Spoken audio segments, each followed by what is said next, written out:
It's time to do another lesson, and I did it once on my computer, and the sound doesn't work. I don't know what's going on, so I'm going to do it again, and maybe I'll do it better this time. This is our verse. It says, "We hope for eternal life, which God, who never lies, promised before ages began." And God never lies. And we talked about last week about promises and how some people think that, God is slack in keeping his promises, but he's not, even though it was hundreds of years ago that he promised that Jesus was going to come back, and he hasn't yet, but he still is going to come back sometime, could be any time. And all the other promises that God made, they've come true. The promises about Jesus, about him coming, about him being born in Bethlehem, and just hundreds of other promises about him. And we're going to start looking at all the different promises about Jesus being born, and that's all leading up to Christmas. And it's an exciting time. So today we're going to talk about somebody else being born, though, and it's a story about this couple that they were very old, and they had not had children, and they wanted to have children. They prayed and prayed, but they were so old they thought it was never going to happen. Um, and this person, this child that they finally did have, and we'll see the story about it. They, he is being sent by God to prepare everybody for Jesus coming.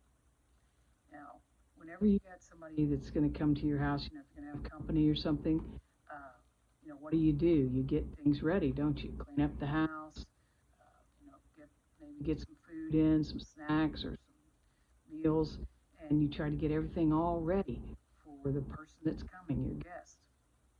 And that's what this person that we're going to talk about today, that's what God sent him to earth to do. Sent him as a little baby and then grew up to get people ready for Jesus coming. So let's hear the story.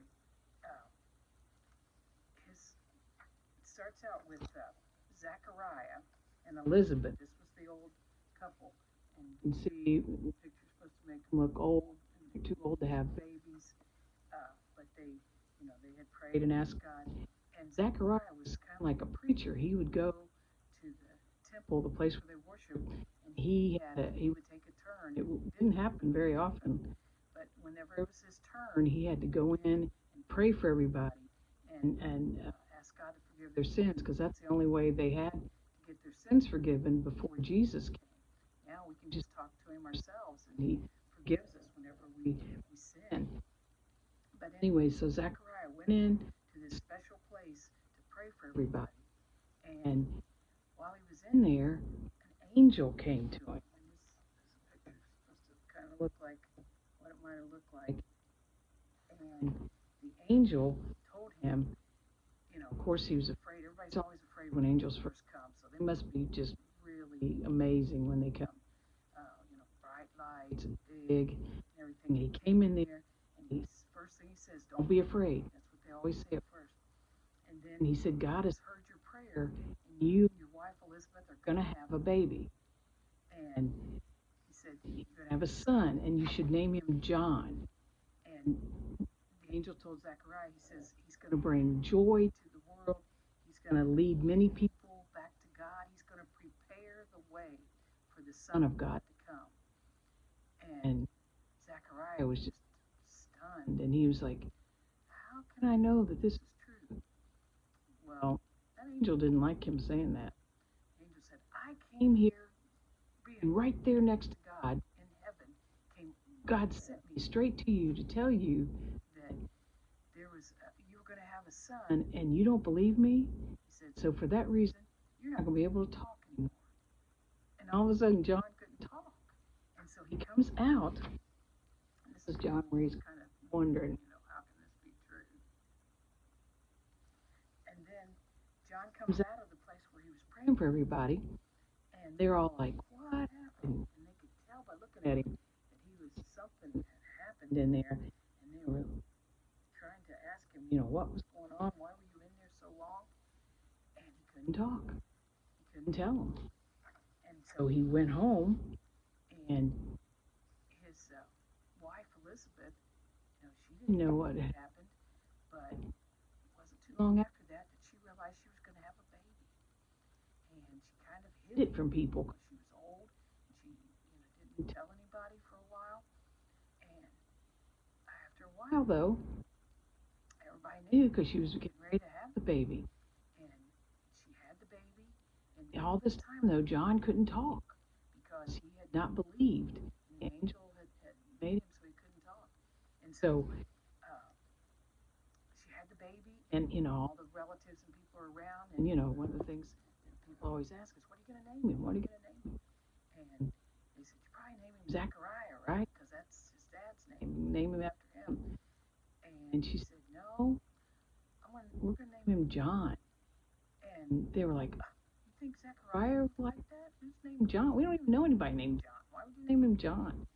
And Zachariah was over there watching and listening to everybody, and he started, doing like this, like, and they were like, what? And he was asking for something to write with, and he wanted to write down something. And they're like, oh, okay, he's going to write it down, and he'll tell us what he thinks about that. And so he starts writing, gets this piece of paper, and he starts writing on it, and they're all waiting. He's writing. They're like, what's he going to say? He's probably saying, who is John or something? Why better name him after me? And then he holds it up to everybody, and he wrote, his name is John. And they're like, wow, I guess that's what his name should be.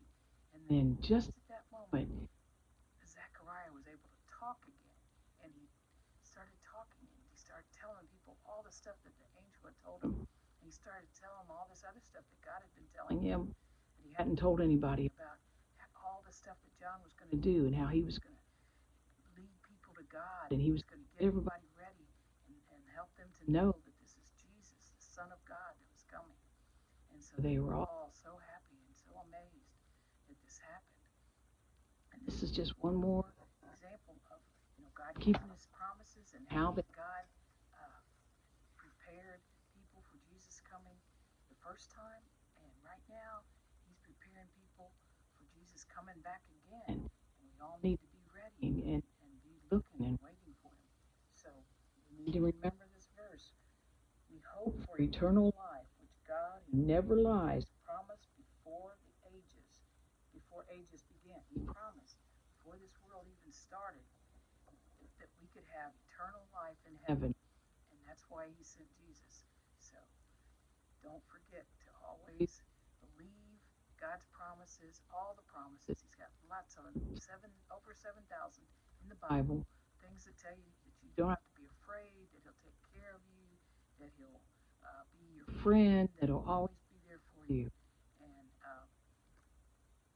that's what God wants you to know, and he wants you to hang on to that and have a great and happy life, looking for Jesus to come back, and looking for Jesus working in our lives every day. All right, love you guys. See you soon. Bye.